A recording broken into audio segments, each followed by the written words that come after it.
사람들은 살아가면서 누구나 착각이라는 것을 할 때가 있습니다. 착각이라는 것, 어떤 사물이나 또는 어떤 사실을 실제와 다르게 알고 있는 것이 바로 착각이지요. 기차에서 자기 좌석을 착각하는 경우도 있고, 지나가는 사람, 내가 아는 사람인 줄 잘못 알고 착각해서 인사했다가 민망해 본 적도 있는 분들이 계실 것입니다. 저도 지금 큰 착각을 했는데 목소리가 며칠 전에 잠겨서, 그래서 며칠 지나면 다 나을 줄 알았는데 감기가 심하게 목이 부어서 이렇게 소리가 잘 안 나올 줄 몰랐습니다. 혹시 제가 설교하다가 목소리가 이상하면 이해해 주시면 감사하겠습니다. 예전에 청년부에서 설교를 한 적이 있었는데, 설교를 하는데 굉장히 방해가 된 적이 있었습니다. 어떤 자매가 바로 요 앞에서 이렇게 핸드폰으로 딱 저를 찍고 있었던 것이죠. 굉장히 당황스러웠습니다. 아주 진지한 표정으로 사진 한 컷 찍고 내릴 줄 알았더니 동영상인지 계속 비추고 있는 겁니다.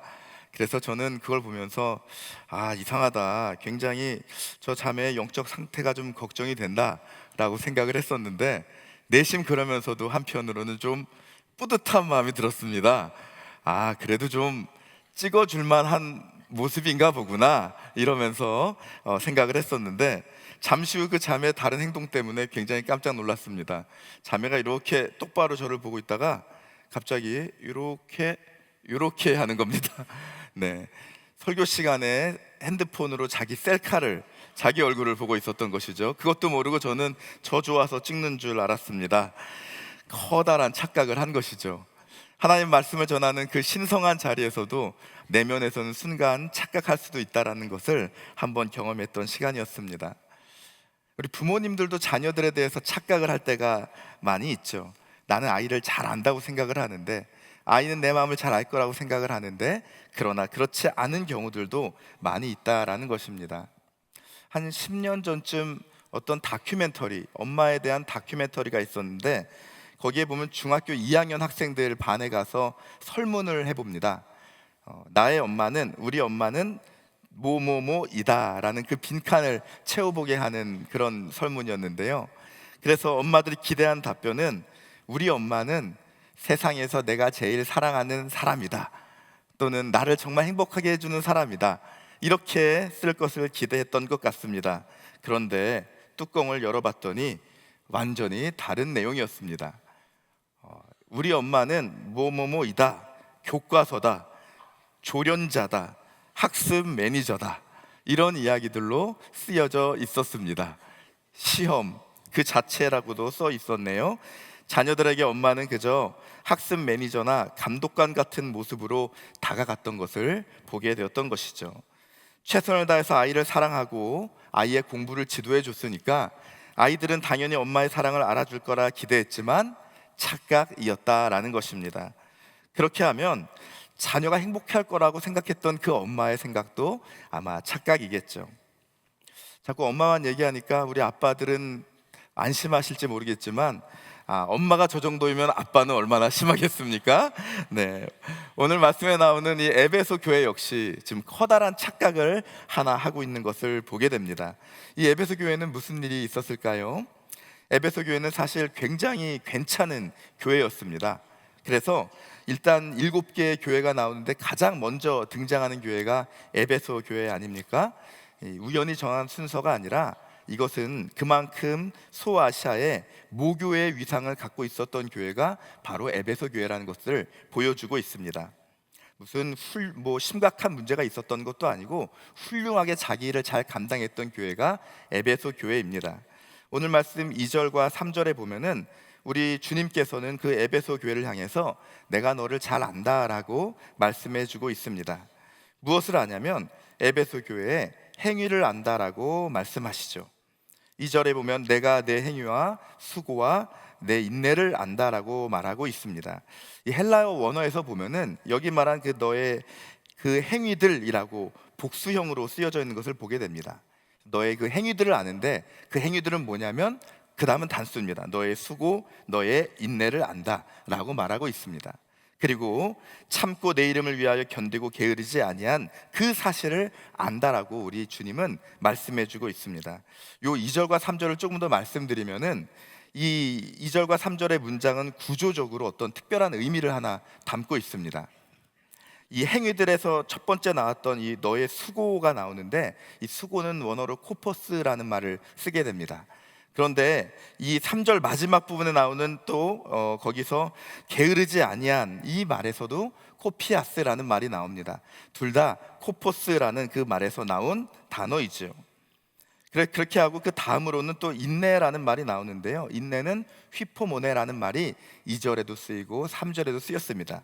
이 문장 구조를 보면 하나님은 맨 앞과 맨 뒤에 이 에베소 교회의 수고를 안다라고 말씀하시고, 그 다음에 에베소 교회의 인내를 안다라고 말씀하십니다. 수고와 인내 이 사이에 중간에 뭐가 있었냐면은 바로 이것이 가장 중요하다는 것을 보여주려고 하는 것인데, 강조하고 싶었던 얘기는 2절 하반부에 나옵니다. 자막으로 보시겠지만, 악한 자들을 용납하지 아니한 것과 자칭 사도라 하되 아닌 자들을 시험하여 그의 거짓된 것을 내가 드러낸 것과 라고 말씀하고 있습니다. 그의 모든 수고와 그의 모든 인내 사이에 가장 중요했던, 에베소 교회가 힘을 다해서 노력했던 것이 뭐냐면 바로 이 자칭 사도들을 시험해서 거짓된 것들을 드러내고 악한 것들을 용납지 아니한 이 확실하고도 단호한 그들의 신앙의 모습이 에베소 교회가 가장 추구했던 모습이었다라고 말하고 있습니다. 그래서 에베소 교회의 행위는 바로 악한 자들을 용납지 않았습니다. 그리고 헛된 것들이 들어오지 않도록 최선을 다해서 거짓을 드러내고 밝혔던 큰 일을 해냈다라는 것입니다. 에베소 교회 이렇게 힘들게 일을 했던 이유는 뭐냐면, 치열하게 전투적인 교회로 살아갔던 이유는 도시 환경 때문이었습니다. 에베소 교회가 있었던 그 도시 에베소는 소아시아의 모 도시, 엄마 도시가 될 정도로 가장 중요한 도시 중에 하나였습니다. 정치, 교통, 무역, 문화 모든 방면의 중심지였고 아시아의 빛이라고 불리던 그런 도시였습니다. 뿐만 아니라 에베소는 종교의 도시였습니다. 사도행전을 통해서 소개된 그 에베소의 모습을 보면은 아르테미스 신전, 아데미 신상을 섬기는 그런 도시였는데, 그 아르테미스 신전은 얼마나 큰지 고대 세계 7대 불가 사이에 들어가는 그런 규모를 자랑했습니다. 기둥 하나가 높이가 30m, 그 30m의 기둥이 바로 120개나 펼쳐져 있는 거대한 신전이었습니다. 저 멀리 10km 밖에서도 보면은 그 신전이 보일 정도로 어마어마한 사이즈를 자랑하고 있었죠. 우리가 흔히 그리스 아테네 가면 파르테논 신전을 많이들 보시는 분들이 계실 텐데, 그 신전도 굉장히 큰데 거기에 4배나 되는 거대한 규모였습니다. 바로 그 자리에서 각종 이교와 신비주의 사상이 가득한 모임을 가졌던 곳이 에베소였습니다. 잠시만 방심해도, 잠깐만 틈을 놓아도 거짓됨이 들어오고 방탕함이 들어오고 이단이 들어오는 그런 위험한 자리가 있었기 때문에 사도 바울 역시 에베소 교회에 떠나기 전에 이런 당부를 하게 되지요. 내가 떠나면 사나운 이리가 들어와서 양떼를 아끼지 아니할 것이다, 경계하라고 말하고 있습니다. 그 아들 디모데가, 영적인 아들 디모데가 에베소를 목회할 때에도 이렇게 말을 하죠. 어떤 사람들이 다른 교훈을 가르치며 신화와 끝없는 족보에 몰두하게 할 것이니 경계하라. 사도들의 이 경계를 통해서 이 교회는 최선을 다해서 그 다가오는 위협들과 위험들을 방어해내고 지켜내고 교회의 순수성을 지켜내려고 애쓰고 노력했다라는 것을 보게 됩니다. 근데 저 에베소의 모습을 보면서 저는 요즘 시대의 영적인 혼탁함과도 굉장히 다르지 않다는 생각을 해보게 됩니다. 제가 2년 전에 어떤 뉴스를 봤는데, 한국의 기독교인 4분의 1이 근래에 점을 본 적이 있다라는 통계를 보았습니다.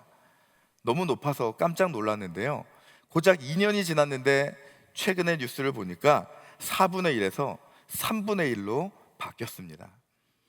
10명 중 3명은 점을 보면서 그러면서 이런저런 것에 관심을 가졌다라는 것을 보게 됩니다. 이런 증가하는 추세를 요즘도 보고 있으니 그 당시에 에베소 교회도 얼마나 이런 것들이 위협적으로 다가왔겠습니까? 오늘 본문에 니골라당의 행위를 미워했다라고 그러는데, 니골라당이라는 사람들 역시 우상숭배나 예수님 믿는 거나 적당히 섞어서 하면 되지라는 것으로 권유했던 사람들입니다.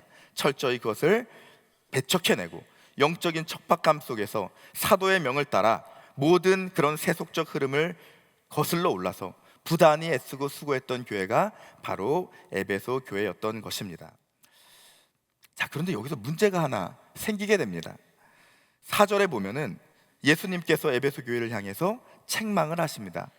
내가 너를 책망할 것이 있나니 너의 처음 사랑을 버렸느니라 라고 말하고 있습니다.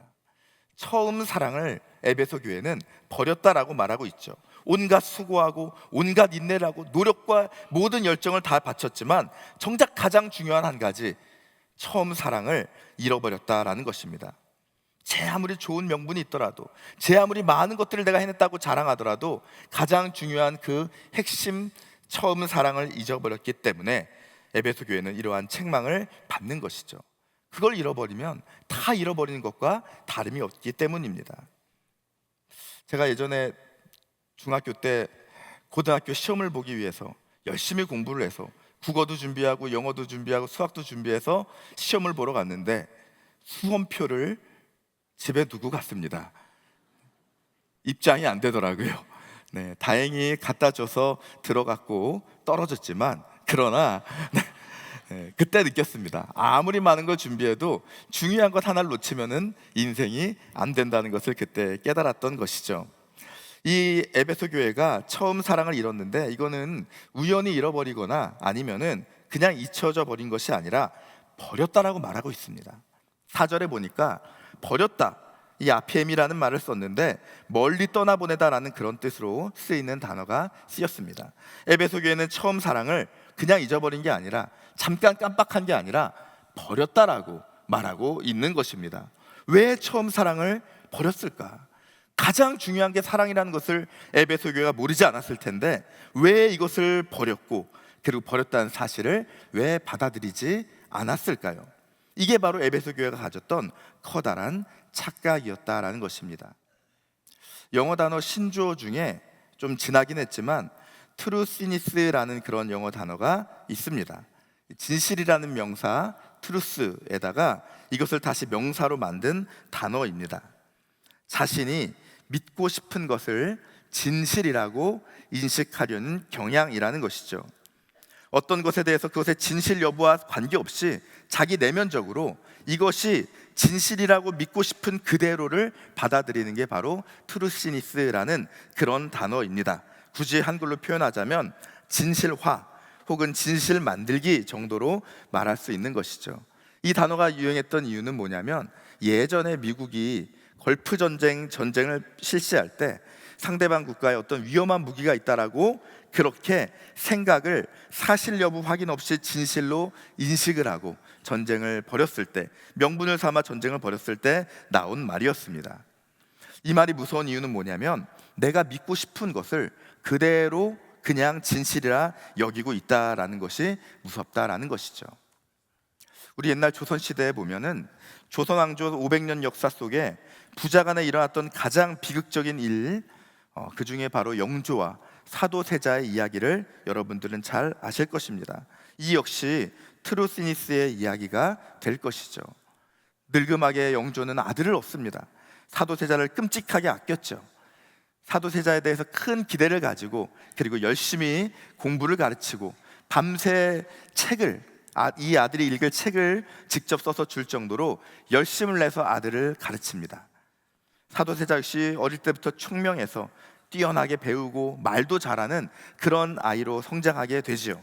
하지만 영조가 오랫동안 장수하게 됩니다. 그리고 세자는 수렴 청렴하는 아버지 밑에서 국정을 보게 되는데, 그런데 거기서부터 영조의 기대가 크면 클수록 세자는 점점 힘들어져 가고 병적인 행동을 하게 되고 나중에는 심한 병에 걸려서 많은 문제를 일으켜서 결국은 이 사도세자를 쌀 뒤주에 아버지는 가둘 수밖에 없었고 그렇게 죽음을 맞이했다는 이야기 잘 아실 것입니다. 그 이야기를 다룬 어떤 매체에서는 사도세자의 절규를 적어 놓았습니다. 나는 임금도 싫고 권력도 싫소. 내가 바란 것은 아버지의 따뜻한 눈길 한 번, 다정한 말 한마디였소 라는 대사였죠. 왕은 자신이 아들을 가혹하게 병으로 몰아간다는 사실을 모르고 그게 아들을 사랑하는 것이라 드루시니스, 착각했던 것입니다. 설교 초반에 다큐멘터리에 나왔던 그 엄마들 역시 그게 사랑인 줄 알았기 때문에 아이들을 힘든 공부의 세계로 몰아넣었던 것이고 대답을 보고 놀랐던 것이죠. 오늘 에베소 교회가 그렇습니다. 처음 사랑을 버린 줄을 모르고 5절에 보니까 이미 어디에 떨어뜨린 줄도 모릅니다. 그러면서 지금도 여전히 나는 하나님을 사랑한다라고 믿고 있었던 것입니다.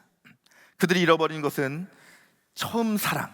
이 처음 사랑은 그냥 관념적인 사랑이 아닙니다. 그냥 말로만 하는 그런 사랑이 아닙니다. 공허한 말이 아니라 매우 현실적이고 실제적으로 표현되어야 했던 사랑입니다. 왜냐하면 5절에 보면 이 처음 사랑은 처음 행위로 불리게 됩니다.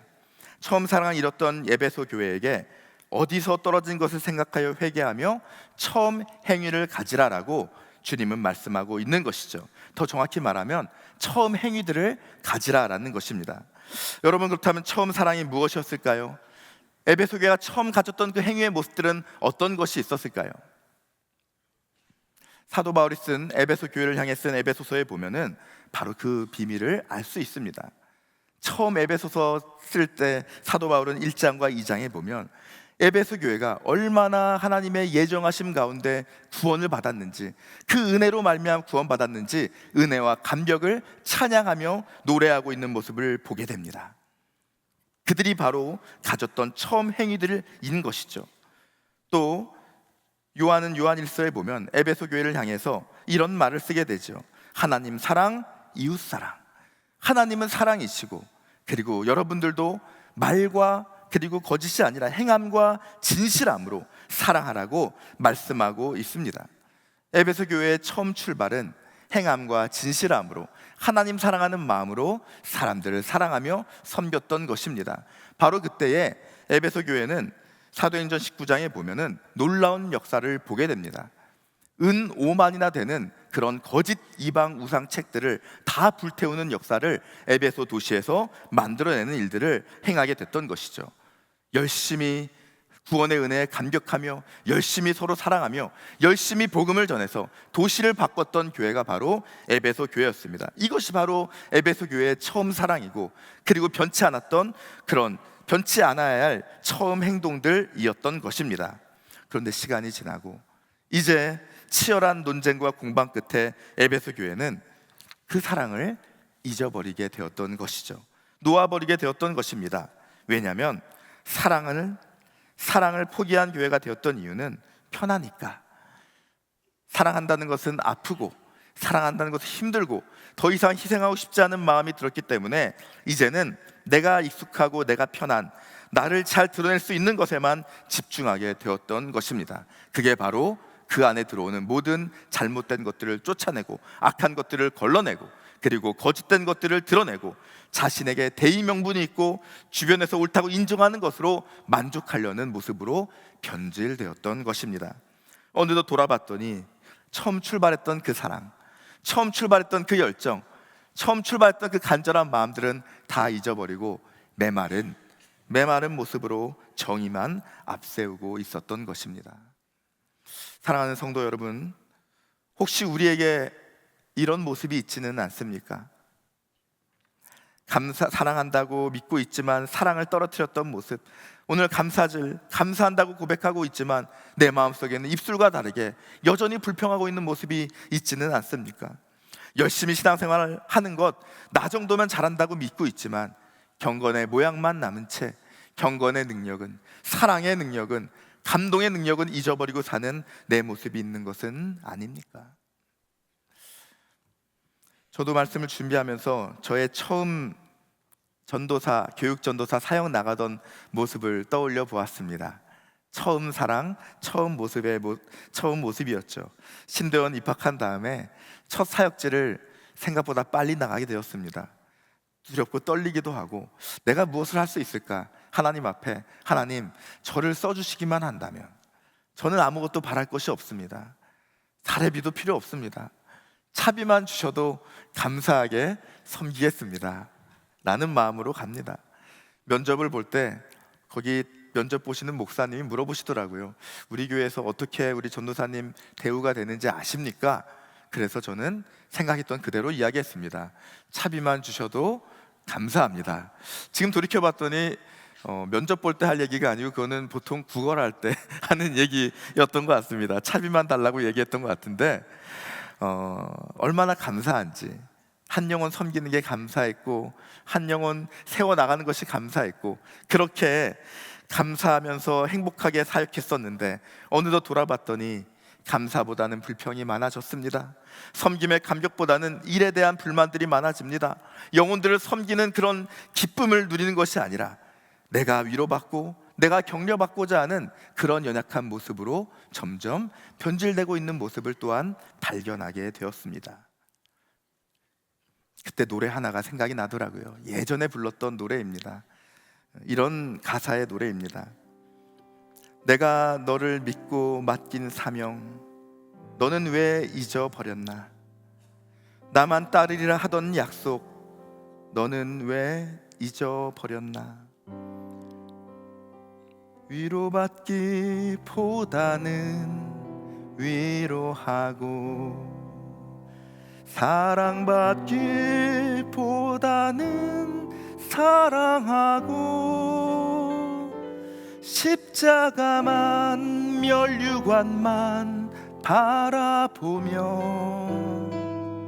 의의 길 간다더니, 위로하기보다는 위로받고 사랑만 받기 원하네. 옳은 일을 해서 인정받는 것, 사람들에게 보이는 일을 해서 인정받는 것, 그것을 나의 위로 삼는 것으로 바뀌었던 것이죠. 십자가의 길이 사랑의 길임을 잊어버렸던 것입니다. 희생의 길임을 잊어버렸던 것입니다. 의의 길을 간다는 명분으로 사랑 없는 삶에, 대접받는 삶에 만족하며 살고 있는 것입니다. 이것이 에베소 교회가 잃어버렸던 처음 사랑이었던 것이죠. 우리 주님께서는 그 에베소 교회를 향해서 돌아가는 길을 제시하십니다. 다시 돌이킬 수 있다고 말씀하십니다. 결코 그들을 그대로 내버려 두지 않겠다라고 말씀하시는 것이죠. 오늘 말씀 보면은 에베소 교회를 향한 예수님의 모습이 나옵니다. 7개의 별을 붙드시는 분, 7 촛대를 거니시는 분이라고 말씀하고 있죠. 7별, 7교회의 사자를 말씀합니다. 7교회 모든 이들을 붙잡겠다는 예수님의 마음이 나타나 있습니다. 7개 교회를 거니시는 분, 마음껏 교회를 다니시면서 모든 교회를 돌보시면서 작은 것 하나, 혹시 부족한 것 하나, 상처받은 것 하나, 사랑 잃은 영혼 하나, 하나하나 우리 주님께서 직접 다니시면서 돌보시겠다는 약속의 말씀이 바로 여기에 있었던 것입니다. 내가 이 교회를 붙잡으리라, 내가 너희들을 붙잡으리라, 내가 너희와 함께하면서 다니면서 너희들의 모든 상황을 살피겠노라고 우리 주님은 그렇게 약속하고 있는 것이지요. 마치 에덴 동산을 거니시는 하나님처럼 태초에 그 아름다웠던 그 모습을 그대로 교회를 통해 회복시키겠다는 예수님의 마음이 여기 등장해 있는 것입니다. 그래서 그 약속을 붙들고 사는 자에게는 바로 그 옛날 처음 에덴 동산 중앙에 있었던 생명나무의 열매를, 과실을 먹게 하시겠노라고 우리 가운데 약속해 주고 있는 것이죠. 사랑하는 성도 여러분, 혹시나 내가 처음 사랑을 잃어버린 것은 아닌지, 교회 생활을 10년, 20년 하다 보니 이제는 내 안에 아무것도 남아있는 것이 없는 메마른 감정만 있는 것은 아닌지, 오늘 말씀은 우리에게 어디서 떨어졌는지 생각하고 그리고 회개하라고 우리 주님은 권면하고 있습니다. 다시 처음에 했던 그 뜨거웠던 모습을 회복하자고 우리 주님은 우리에게 손 내밀어 주고 있는 것이죠. 처음의 사랑 모습을 그대로 끝까지 간직했던 어떤 한 믿음의 사람의 이야기를 마지막으로 전하고 싶습니다. 변하지 않는 첫사랑으로 평생 살았던 사람, 일제강점기에 고아의 어머니라고 불렸던 윤학자 여사의 이야기입니다. 그 여사의 이야기가 책이 어머니는 바보야 라는 제목으로 나오게 되었었는데요, 어느 날 깨달았습니다. 제가 어린 시절 저희 집에서 어머니가 읽었던 책이었죠. 저는 어린 시절 엄마는 진짜 바보라고 놀리면서 철없이 웃었던 생각이 있었습니다. 바로 거기에 나왔던 주인공이죠. 이 윤학자 여사가 나중에 죽음을 맞이한 장례 때 목포에서 16만 명 됐던 목포에서 3만 명이나 되는 조문객이 그 고아의 어머니 윤학자 여사의 추도식에 참여하게 됩니다. 고아 출신의 한 추도객이 이렇게 애도시를 낭독합니다. 눈물과 피와 땀으로 씨를 뿌린 사람이 있다면 어머니, 그것은 당신입니다. 언어도 풍습도 다른 이 나라에서 배고픔에 굶주려 우는 아이들을 모아 당신의 손으로 밥을 지어 먹이셨습니다.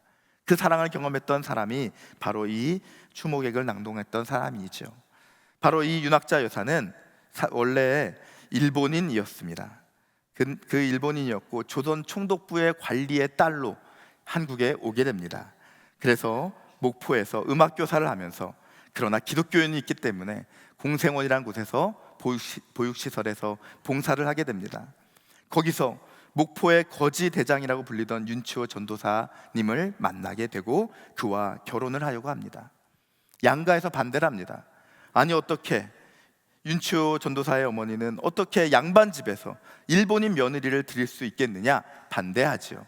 또 반대로 이 윤학자 여사의 그 많은 가족들과 친구들은 미쳤다라고 이야기를 했다고 합니다. 오직 어머니만이 천국에는 국경이 없으니 그러니 사랑한다면 결혼하라고 이야기를 했다고 하지요.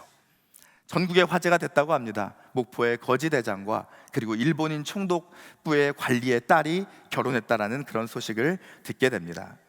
그렇게 둘이 한마음 되어서 목포 시내 모든 어려운 고아들을 돌보고 섬기게 됩니다. 그러다가 8.15 광복을 맞이하게 되죠. 그런데 광복을 맞이했더니 많은 이들이 기뻐하지만, 그러나 윤치호 전도사는 일본인과 결혼했기 때문에 친일파라고 욕을 먹게 되고, 그리고 그 부인은 원수나라의 여자라고 이렇게 비난을 받게 됩니다. 그 어려운 시간을 이겨내고 잠시 지났더니 공산당이 쳐들어오는 6.25 전쟁이 터지게 되죠.